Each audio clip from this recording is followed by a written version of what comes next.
Okay,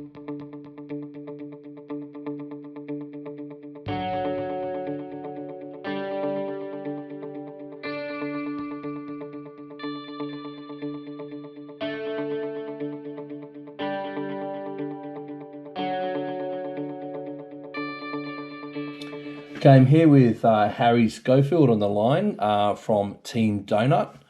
Harry, congratulations on the win on the weekend in round 5 of the Queensland Teams Series. Thank you, mate. Thank you. So this is your second round you've fished with the Queensland Teams Series, already racked up an equal second and now a win. That's some really consistent results, mate. So well done on the consistency. You're fishing with Jared Moore, your partner. How long have you guys been fishing together?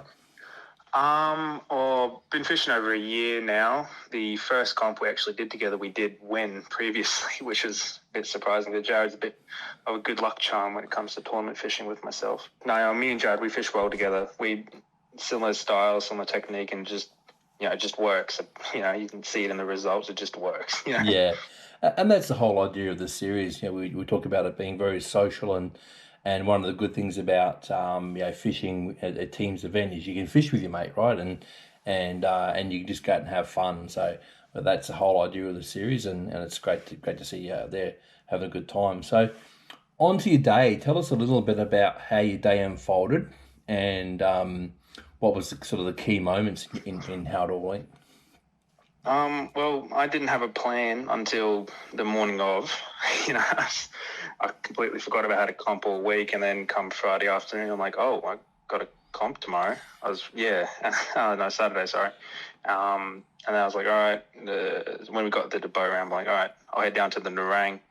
So went down to the Nerang, fished the Nerang. It was slow, and normally that's a bit disheartening when it's slow, like, oh crap, I'm gonna have a crappy day. But then we just kept on fishing, got a bag. It took us probably an hour to get our first 5, and they were like, probably didn't even weigh a kilo. They're all 26 tippers. Yeah. And then we just kept on upgrading, and Jared pulled the big one of the day is 36.5, I think it was, off this lonely old pontoon on the corner, nothing around it, about 20 centimeters of water underneath it on a gulp crabby, I think it was. And that's pretty much what kick-started that, first half of the day was him pulling that big one, and then fished around there, no upgrades, maybe like 1 or 2 small upgrades. But our first bag before 12 o'clock was consistent of this 36 donkey and everything else on the 30.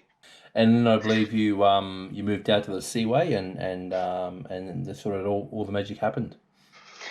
Yeah, so I turned to Jared. I'm like, all right, we can go down the back of the Nerang, try and find some different type of water, or we can shoot up to the Seaway. And we're like, let's go Seaway. I didn't even know what the tides are doing. Didn't look at the tides at all to that day. I was like, just went off my gut feeling. I was like, let's go Seaway. Pulled up to the Seaway, knows which way my drift was going to be, set it up, put my first bait down, and within 15 seconds I was on. And then another 20 seconds Jared was on. And then just for that next hour and a half, we were just double hookups and landing fish left, right, and centre. And sometimes it's how it pans out. That's the beauty of sometimes you can overthink things or have too much of a. I mean, it's good to have a plan, but sometimes when you just wing it, it's meant to be, right? If it's going to happen, it'll happen for you. So, yeah, that's great. And tell us about the technique and maybe what you were using as well, if you like, want to share. Yeah. No secrets here. Obviously, just in your canals, your normal plastics and crankbaits, whatnot. Just keeping it basic, keeping it simple. The crankbait that worked the best for me was the one that Jamie custom painted for me, the Atomic Shad, in like a little orange candy. I don't even know if it's got a name, but it's just got Brim Candy written all over it. I probably landed 15 fish on that one, but nothing big. And then once we moved to the Seaway, it was just 1/8 jig heads on gulp shrimps that I find work the best for me. I like that slimmer profile for the Seaway because I find this darts and sinks quicker compared to your curl tails, your crabbies that have a bit more body to them. They just don't sink just as fast. especially when you're trying to get it down in deeper water too. Your bag weight actually we ended up going 3.23 kilos. So it's been interesting this year, the quality of the bags that have come in. We've had numerous bags over 3 kilos. Moving on to the Queensland Open, you were telling me earlier on that you have only fished one ABT round as a non-boater. So it's the first time you're stepping up into the boating ranks and straight into probably would be I'd say the third biggest event in Brim tournament in Australia. So good on you for that. But I guess having a solid result and having that consistency behind you must give you some confidence moving in to that event. It does. It gives me a bit of confidence, but then I'm also nervous because obviously it's the biggest event I will be fishing, and I've never fished an event other than a team series, other than that non-boater position I did at Ballina. I've never fished an event pretty much by myself solo before, so I'll be learning how to do that on the day. That's all part of it. I mean, it's great seeing, we've seen that in particular the last few years. I think Matt Fatterfay last year went straight into the Open. He just went, I'm going in and didn't have a great event. But then I think only a few weeks later got second in the ABT Goldie round, so as a boater. So, it's interesting how it pans out. You get that confidence and in your techniques and that, and you'd be surprised how well you'll go. So I'm excited for it, and don't know where I'm going to fish, don't know how I'm going to fish, but I'm going to rock up and try and get my 5. And I think that's the goal. I think for any event is if you get that bag each day and you've ticked your big one. I think that's the first thing. And as you start your journey especially in the boating ranks, you'll sort of work through that and that, because it is mano. You just sort of don't have the luxury of having a mate there with you to sort of bounce decisions off and that. So yes. And net my own fish, I got to do that. Yes, yeah, that's. I'm not good at netting because I'm always the one catching the fish. It sounds. So you won't have a net boy there with you, so. I was never net boy. No. Was that has that been Jared's role? Has it? Although, how do you go on a double hookup? Just net them both, mate.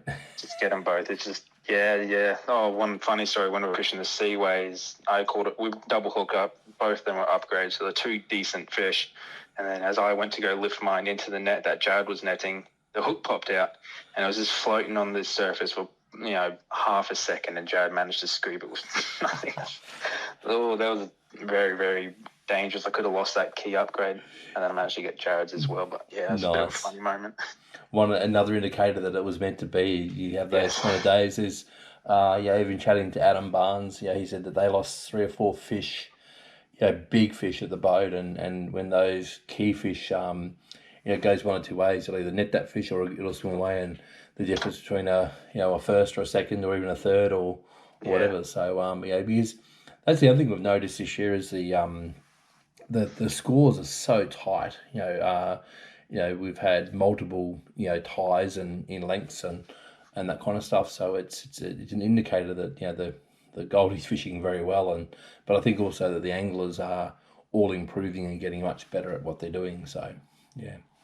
Oh, everyone's a great fisherman. It's just everyone keeps getting better, There's only so many different lures you can throw at them because obviously everyone's going to end up using the same type of lures and whatnot. So you just got to, there's little tiny changes where it's like your jig head weight or your leader size or where you put that lure. You just got to keep changing, keep new, because the fish, they see 1,000 lures a day. You got to keep on changing.